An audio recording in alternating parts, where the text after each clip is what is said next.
Hello दोस्तों, तो आपका स्वागत है एडी झारखंड क्लासेस में। और आज हम क्लास स्टार्ट करने वाले हैं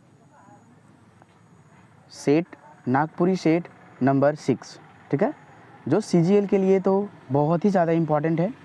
ठीक है, वीवीआई पॉइंट्स है और इंटरमीडिएट लेवल और 10th लेवल के लिए भी बहुत ही ज़्यादा इम्पॉर्टेंट है। तो चलिए हम क्लास को स्टार्ट करते हुए क्वेश्चन 1 को लेते हैं। फर्स्ट क्वेश्चन है, नागपुरी सेट 6 है ये। ठीक है, इंटरमीडिएट लेवल और 10th लेवल दोनों के लिए ही बहुत ही इम्पॉर्टेंट है और सीजीएल के लिए तो ये है ही खास, लेकिन इन दोनों के लिए बहुत ही ज़्यादा इम्पॉर्टेंट है। चलिए, फर्स्ट क्वेश्चन यह बताता है, संयुक्त व्यंजन निम्न में से कै गो होवेला। याद रखिएगा, संयुक्त व्यंजन निम्न में से कै गो होवेला। 3 गो, 3, 4, 5, 2।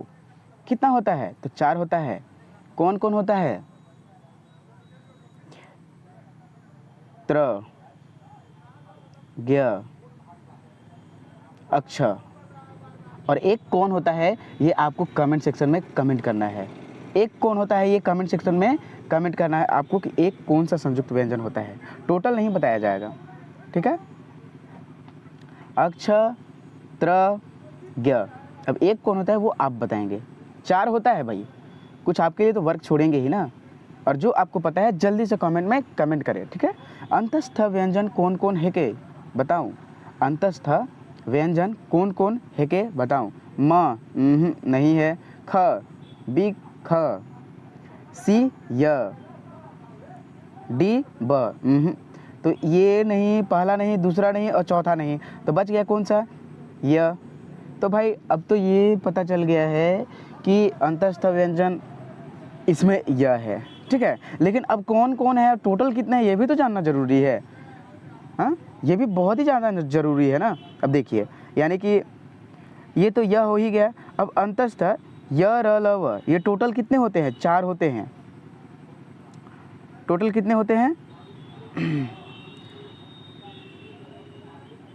ये टोटल 4 होते हैं। टोटल 4 होते हैं। ठीक है, ये टोटल 4 होते हैं। कौन कौन सा? देखिए यहाँ य, र, ल, व, ये सब अगर आपसे पूछेगा कि अंतस्थ व्यंजन टोटल कितने होते हैं तो 4 होते हैं। कौन कौन सा? य, र, ल, व, संयुक्त व्यंजन 4 होते हैं। 3 बताए हैं, एक कमेंट में करना है, आप कमेंट में ज़रूर कीजिएगा। मोए ई पंखा के नी बनाए पारमू। इस वाक्य में विचार कौन तरह के आए? मोए ई पंखा के नी बनाए पारमू, यानी कि कौन से विचार आ रहा है? संदेह। देखिए, ये होता है कि मोए ई पंखा के नी बनाए पारमू। ठीक है, इसका ये कौन सा विचार ये के हैं, ये वाक्य ये बताना है हम लोग को। संदेहवाचक, निषेधवाचक। निषेधवाचक कौन सा है? निषेधवाचक। नेक्स्ट, इच्छावाचक, ये इच्छा है या फिर कोई नहीं, तो क्या हो जाएंगे? यानी कि इसमें संदेह हो रहा है कि नहीं, ये बनावे कि नहीं पारमो, मतलब कि नहीं होगा ये काम, तो ऑप्शन नंबर ए हो जाएगा। ठीक है, इसमें संदेह उत्पन्न हो रहा है कि ये काम नहीं हो सकता है। ठीक ना।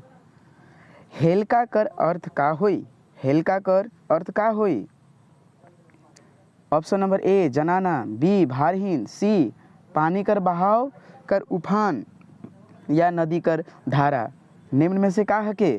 तो ऑप्शन नंबर सी हो जाएगा। पानी कर बहाव कर उफान क्या कहलाता है? हेलका कहलाता है। ये वीवीआई प्रश्न है। ठीक है, अगर अच्छा प्रश्न लगे तो ज़रूर कमेंट कीजिएगा। यहाँ देखिए क्वेश्चन नंबर 5, उथला कर समानार्थी शब्द का होई। उथला कर समानार्थी शब्द का होई। छिलका, अनुवाद, दामी या फिर जबरदस्ती। तो इसका हो जाएगा ऑप्शन नंबर बी, अनुवाद। ठीक है, प्रेम कर अभिन्न पुट मिलेला। प्रेम कर अभिन्न पुट कहाँ मिलता है? अभिन्न पुट। ठीक है, निबंध में, लोक कथा में, लेख में या फिर नाटक में। ऑप्शन नंबर ए क्या है? निबंध है। बी लोक कथा है। सी लेख है और डी नाटक है। तो क्या हो जाएंगे? ऑप्शन नंबर बी लोक कथा। यानी प्रेम का जो अभिन्न पुट है वो क्या कहलाता है? यानी कि कहाँ पाया जाता है? लोक कथा में। शिष्ट साहित्यकर उदाहरण आहे। शिष्ट साहित्यकर उदाहरण, पहले तो साहित्य कितने प्रकार के होते हैं, तो एक कथा साहित्य होता है जो मतलब कि नॉर्मल साहित्य होता है, जो बोला जाता है कि जो पौराणिक काल से चली आ रही है, जो मुंह से बोला जाता है मौखिक रूप से, वो लोक साहित्य कथा साहित्य कहलाता है।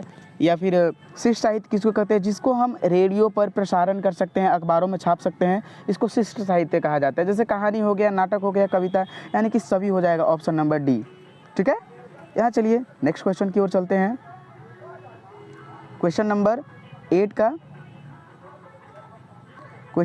का लोकगीत हमारे जीवन का इतिहास है।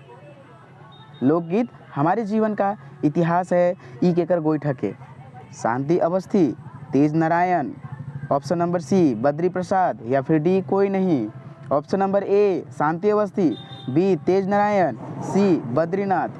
लोकगीत हमारे जीवन का विकास का इतिहास है, ये कौन बोले हैं, तो ये तेज नारायण।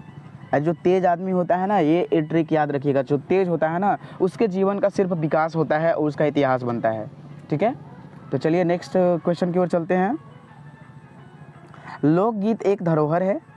लोकगीत एक धरोहर है जो विश्व मानव की भूमि पर प्राप्त हुई है। फिर से, लोकगीत एक धरोहर है जो विश्व मानव की भूमि पर प्राप्त हुई है। ई केकर गोईठके, बताइए ई केकर गोईठके मतलब कौन बोले हैं ये बात। Option number A Devendra Satyarthi, B Chandrashekhar Bhatt, C Sudhanshu, या फिर डी कोई नहीं। तो क्या चीज़ है इसमें, यानी ऑप्शन नंबर क्या हो जाएंगे, तो ये ऑप्शन नंबर बी हो जाएंगे, चंद्रशेखर भट्ट। ठीक है, चलिए लोक कथा में किसका अद्भुत सामंजस्य मिलता है। लोक कथा में किसका अद्भुत सामंजस्य मिलता है, तो हम लोग चलिए देखते हैं किसका सामंजस्य मिलता है, मतलब कि यथार्थ का, आदर्श का, ऑप्शन नंबर तीसरा है दोनों का, या फिर चौथा कोई नहीं। तो ये हो जाएगा ऑप्शन नंबर तीसरा का दोनों। ठीक है, यानी यथार्थ और आदर्श का दोनों का अद्भुत सामंजस्य मिलता है लोक कथा में। डॉक्टर स्टीथ थॉम्पसन ने लोक कथा को कितने भागों में बांटा गया है, ये हम एक बार और क्वेश्चन करा चुके हैं। ये सब बहुत ही ज़्यादा VVI प्रश्न है, इसलिए हम आपको ये इतना बार करा देंगे ना कि आपको कंठस्थ याद हो जाए। स्टीथ यानी कि स्टीथ से हम लोग स्टिक लिए थे, ठीक है, ट्रिक के लिए स्टीथ से स्टिक लिए थे, और मास्टर जी गुरुजी हम लोग को क्लास में बोलते थे कि स्टिक लाओ, स्टिक दो लाओ, स्टिक दो, या फिर स्टिक लाओ। ठीक है, स्टिक दो, तो दो से क्या हो जाएगा, दो। ठीक है, तो इसमें हो जाएगा क्या चीज़, ऑप्शन नंबर देखिए, आप तो स्वयं ही छाट लेंगे। ऑप्शन नंबर ए 4 है, तो ऑप्शन नंबर सी क्या है 2, ऑप्शन नंबर डी 6। यानी फिर से हम बताते हैं ऑप्शन नंबर ए 4, बी 3, सी 2 और डी 6। स्टिक 2, यानी ऑप्शन नंबर हो जाएगा इसका सी 2 हो जाएगा। ठीक है, संस्कार तथा प्रथाओं का चित्रण करने वाला निम्न में से कौन कौन मुहावरा है के। ठीक है, तो कौन कौन से हैं मुहावरा, संस्कार तथा, यानी कि थाली बजावे गोड़ लागे, आँख फूटे गोड़ उठाए, ये सभी हो जाएंगे, यानी पांचवा आंसर हो जाएगा। गंगा लाभ होवे किस प्रकार का मुहावरा है, संस्कार, जातिगत, पौराणिक, नैतिक, चारों में से कौन है के, तो ऑप्शन नंबर ए हो जाएगा, गंगा लाभ होवे, यानी कि ये संस्कार प्रकार के मुहावरे हैं। ठीक है, उर्दू में कहावत को क्या बोला जाता है, उर्दू में कहावत को क्या चीज़ बोला जाता है, रिफ्रेन, जुर्बल मिश्र, अखान, या चौथा जो ऑप्शन है वो क्या चीज़ होते हैं, कोई नहीं। ठीक है, तो चलिए इसमें से उर्दू में कहावत को क्या बोला जाता है, तो ऑप्शन नंबर 1 हो जाएगा, रिफ्रेन। ठीक है, रिफ्रेन। नेक्स्ट क्वेश्चन की ओर चलते हैं। ये सब बहुत ही इम्पॉर्टेंट क्वेश्चन हो रहे हैं, और ये CGL के अलावा जितने भी 10th लेवल और इंटरमीडिएट लेवल के एग्ज़ाम है वो सब में बहुत ही ज़्यादा इम्पॉर्टेंट है। सिर्फ एक सब्जेक्ट बदलेगा, जो बुक है, जैसे कि बनकेवरा भाग 1 में CGL है, बनफुल है, और मंजर भाग 1 या 2 है, जो भी 10th लेवल में 11th लेवल में बनफुल है, तो ये सब भाग अलग के लिए अलग है, ठीक है। ये तो अदरवाइज सब CGL के लिए है। और हाँ, ये AD झारखंड क्लासेस द्वारा ये आपको पढ़ाया जा चुका है नागपुरी लोक साहित्य, जो भुवनेश्वर अनुज का है। टोटल मैराथन क्लास हो चुका है, आपको बुक पढ़ने का एक भी ज़रूरत नहीं है। 1 लाइनर प्लस MCQ भी दोनों है। आप सिर्फ नागपुरी लोक साहित्य सर्च कीजिए, सबसे पहले मेरा वीडियो आएगा AD झारखंड क्लासेस के द्वारा जो अपलोड किया गया है। बनकेवरा भाग 1 का, आंगना का, सबका 1 लाइनर है, MCQ भी अपलोडेड है। सो वीडियो को देखें और एंजॉय करें और सक्सेस करें अपने लाइफ में, ठीक है। हिंदी में कहावत को क्या बोला जाता है, ये तो हम लोग बचपन से पढ़ते आ रहे हैं। तो क्या होगा हिंदी में, अब बताइए। लोकोक्ति होगा,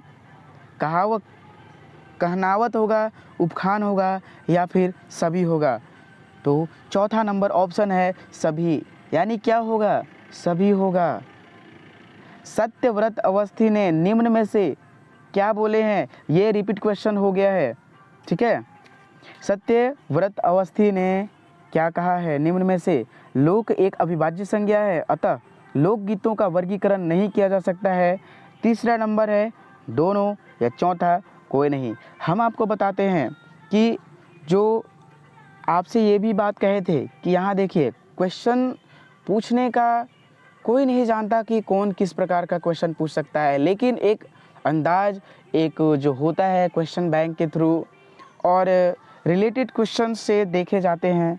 तो इस प्रकार से, जैसे कि हम तो इसमें दोनों दे दिए हैं, लेकिन आपसे सिर्फ ये क्वेश्चन पूछकर क्वेश्चन को पूछ सकता है कि लोकगीतों का वर्गीकरण नहीं किया जा सकता है, ई केकर गोई ठके, तो आपको वहाँ सत्यव्रत अवस्थी याद रखना है, ठीक है।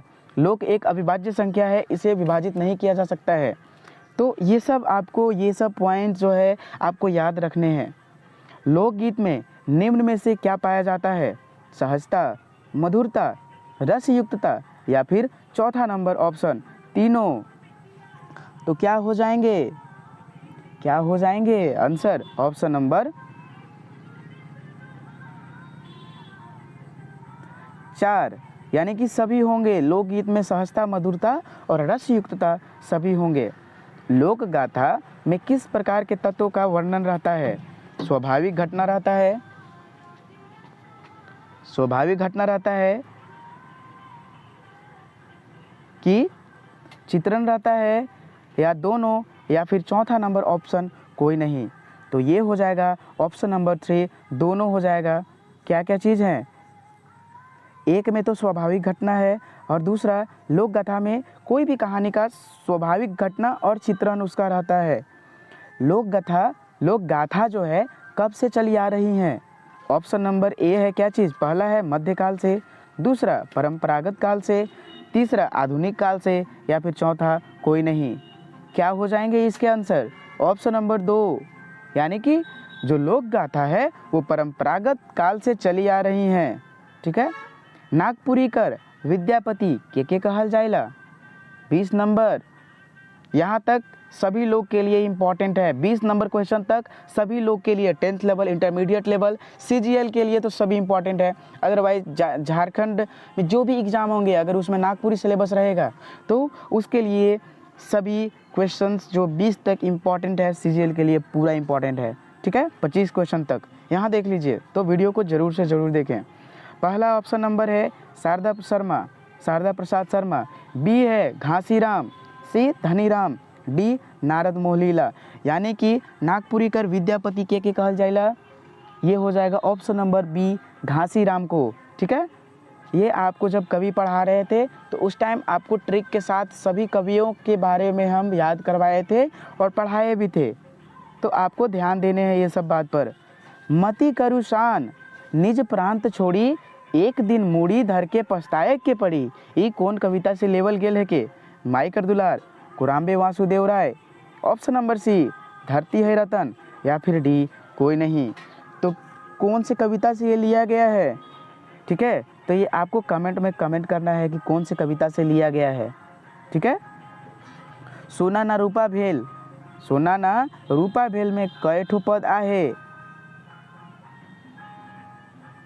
क्या ठो पद है सोना ना रूपा भेल में, 4, option number A 4, option number B 3, option number C 5 यानी 5 और डी हो जाएगा 6 यानी कि कौन होगा?